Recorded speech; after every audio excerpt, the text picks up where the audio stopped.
5 √5 1 etcetera എന്ന ശ്രേണിയുടെ n-ാം പദം 1/625 ആയാൽ n-ന്റെ വില കാണുക. 5 √5 1 എക്സെട്ര നമുക്കൊരു ശ്രേണി തന്നിട്ടുണ്ട്.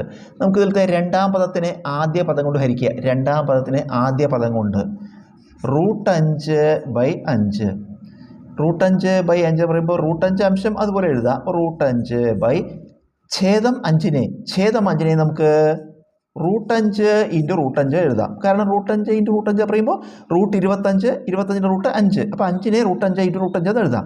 നമുക്ക് ഇതിലത്തെ ഒരു √5 വെട്ടിപ്പോയാൽ ഇനി അംശം എന്താണ് 1 ഛേദം എന്താ √5. അപ്പോൾ നമുക്ക് എന്ത് ചെയ്തു? രണ്ടാം പദത്തിനെ ആദ്യ പദം കൊണ്ട് ഹരിച്ചപ്പോൾ എത്ര കിട്ടി? 1/√5. ഇനി മൂന്നാം പദത്തിനെ രണ്ടാം പദം കൊണ്ട് ഹരിക്കുക. മൂന്നാം പദത്തിനെ രണ്ടാം പദം കൊണ്ട് എന്താ വരിക? 1/√5. ഇതെന്ത് മനസ്സിലായി? രണ്ടാം പദത്തിനെ ആദ്യ പദം കൊണ്ട് ഹരിക്കുമ്പോഴും മൂന്നാം പദത്തിനെ രണ്ടാം പദം കൊണ്ട് ഹരിക്കുമ്പോഴും തുല്യമാണ്. അതുകൊണ്ടത് സമഗുണിത ശ്രേണിയാണ്. ജിയോമെട്രിക് പ്രോഗ്രഷനാണ്.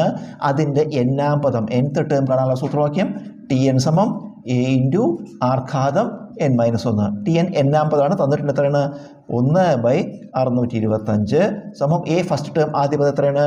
5 × r കോമൺ റേഷ്യോ പൊതുഗുണകം എന്ന് പറയും. കോമൺ റേഷ്യോ അതെങ്ങനെ കാണുക? രണ്ടാം പദത്തിനെ ആദ്യ പദം കൊണ്ട് ഹരിക്കുക. രണ്ടാം പദത്തിനെ ആദ്യ പദം കൊണ്ട്, അല്ലെങ്കിലോ മൂന്നാം പദത്തിനെ രണ്ടാം പദം കൊണ്ട് ഹരിച്ചാൽ മതി. അത് നമുക്ക് ഇവിടെ കിട്ടിയിട്ടുണ്ട്. എന്താണ്? 1/√5. അപ്പോൾ r എത്രയാണ്? 1/√5 ഹോൾഘാതം n ആണ് നമുക്ക് കാണേണ്ടത്. n-1. ഈ 5 ഇവിടെ ഇൻറ്റു ചെയ്തെടുക്കുകയാണ്. 5 ഇൻറ്റു ചെയ്തെടുക്കുകയാണ്. അതൊക്കെ എടുക്കുമ്പോൾ ബൈ എന്നാവും. ഈ ഇൻറ്റു ചെയ്ത 5 സമത്തിൻ്റെ മറുഭാഗത്തേക്ക് കൊണ്ടുപോകുമ്പോൾ /5. അതായത് ഈ 625 കൂടെ 5 കൊണ്ട് ഗുണിച്ചാൽ മതി. 1/ ഇവിടെ എന്തുണ്ട്? 625 × 5 സമം ബാക്കി ഇവിടെ എന്താ? 1/√5 ഹോൾഘാതം n-1.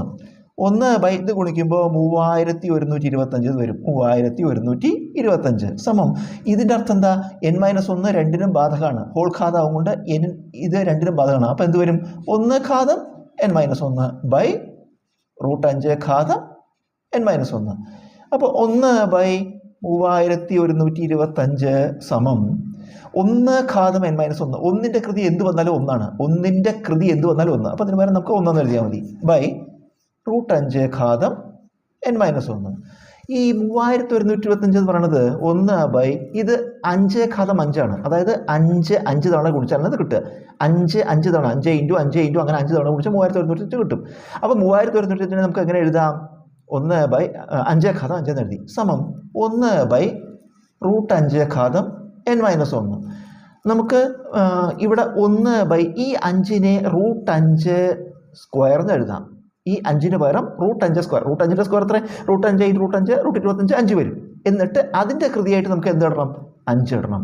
സമം 1/√5 ഘാതം n-1. നമുക്ക് 1/ ഇതെന്താണ്?